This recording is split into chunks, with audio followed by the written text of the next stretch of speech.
mūsu, un pie mums ir ciemos Arturs Rikmans, Bita Latvija ierīču kategorijas un apdrošināšanas vadītājs. Čau, Artur. Labrīt. Čau, labrīt. Nu, izstāst varbūt iesākumam, lai mēs tā saprotam, kā mums vispār Latvijā ar to veids skan. Mēs esam iedzīvotāji, mēs esam tādi kārtīgi savu mobilo ierīču uzkopšanā, un ko īstenībā tas īstā nozīmē, jo manā izpratnē uzkopt savu mobilo ierīci man pietiek, ka es iztīru bildītes no telefona, ja, un es jau jūtos sakopu uz to grīdu, ja, mājās. Kā tur ir, Artur? Latvijā līdzīgi tāpatās kā citur Eiropā ar to ierīču higiēnu ir vēl daudz kur tiekties. Lielākā daļa kiberuzbrukumi, kur ierīces tiek uzlaustas, ir mūsu pašu vaina. 90% mēs paši tās parolītes un pieeju un citus datus nododam citām rokām, kurām nevajadzētu tas nokļūt. Un 60% no visiem kiberuzbrukumiem joprojām ir pinkšķerēšana, jeb tā saucamie phishing mēģinājumi, kur cilvēkiem atsūta īziņu, atver šito saitīti, vai ļoti bieži bijušas visādu banku un visādu kredītu iestāžu un veikalu pinkšķerēšanas un tam līdzīgi, un cilvēki bieži vien uzķerās. Un kā mēs varam patīrīt to ierīci? Varam sākt ar pašu nozīmīgāko, kas ir pieeju atļaušana. Mums telefonā daudziem ir aplikācijas, kuras mēs sen jau neizmantojam, un bieži vien tām aplikācijām ir dots pieejas datiem un pat jūsu ierīču sistēmai, jeb kamerām un citiem sensoriem, kurām nevajadzētu būt tām pieejām dotām. Tad mēs varam šīs aplikācijas izdzēst, tas būtu tāds pirmais foršs solīts. Un otrs, rūpēties par tām parolītēm.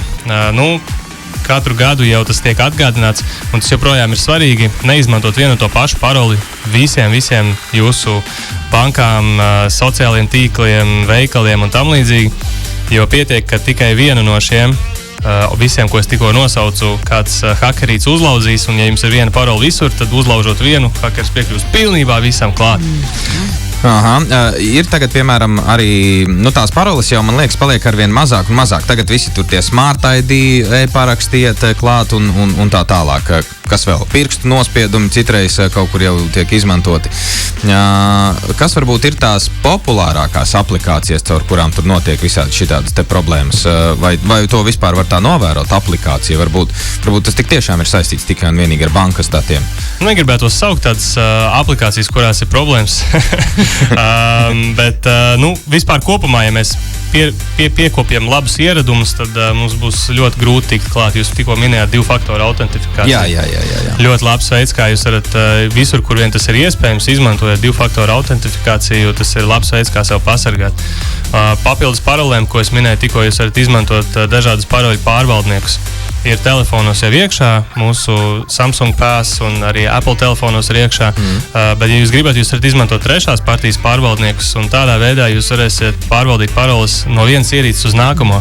Varbūt jums ir viena zīmola telefons, cita zīmola dators, jūs varēsiet ar trešās partijas pārvaldnieku mierīgi pārvaldīt visās ierīcēs tās parolītes.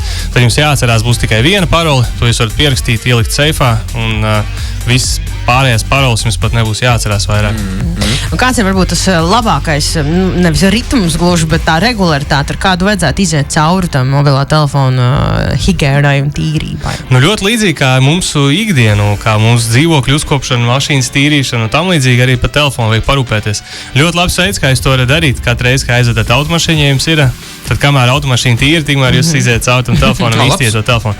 Vai mājās, piemēram, jūs iztiet māju, apsēžaties, ļoti labi jūs apsēžaties, tikko forši gandarījums sajūt, un tad pie reizes iziet cauri, iztiet telefonu. Izdzēšat liekās aplikācijas, paskatieties visas OTP ziņas, kas jums ir atnākušas, vesels pilns saraksts ar ziņām, tas aizņem daudz vietu, to jūs varat izdzēst, atbrīvojiet ķešatmiņu. Ķešatmiņu var aizņemt līdz pat vairākiem gigabaitiem, ja jūs to nesat ilgi tīrījuši, tā kā to jūs varat iztīrīt arī tā, ļoti viegli, ar vieglu kustību. Un ja par kaut kādu to krāpniecību mēs tagad mazliet vēl paturpinam, tev ir personīgi nācies, ka tu uz kaut kā uzķeries. Ir tā bijis? Nē, ka uzķeros nav bijis, bet visu laiku jau zvana, visu laiku ir bijuši pinkšķerēšanas mēģinājumi arī man. Man jau no vienas puses liekas, ka katrs jau pa sevi domā, ka neuzķersies. Jā. Bet tā jau ar mārketingu arī strādā. Katrs jau domā, ka neuzķerās, bet vienmēr jau mēs uz visiem tiem pašiem grābekļiem uzkāpjam. Tā kā es domāju, bieži vien ir svarīgi vienkārši, kā es minēju sākumā, tos labos ieradumus piekopt. Vienmēr domāt, to pašu trakāko scenāriju padomāt, visu laiku rēķināties ar sekām, un tad jau viss būs kārtībā. Jūs turēsiet labus ieradumus, un tad jums būs grūti tikt klāt.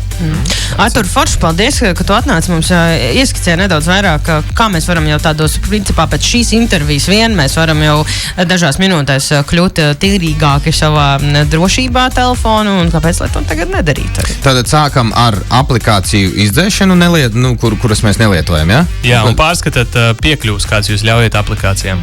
Kameras, dati, lokācija, tam līdzīgi. Tad top 2 soļi, ja, kas ir jāveic principā. Nu jā, lieku aplikāciju izdzēšanu un piekļuvu pārskatīšanu. To varam jau šajā pat brīdī ķerties klāt un to arī sadarīt. Artur, paldies tev, lai forša diena, tiekamies vēl kādreiz.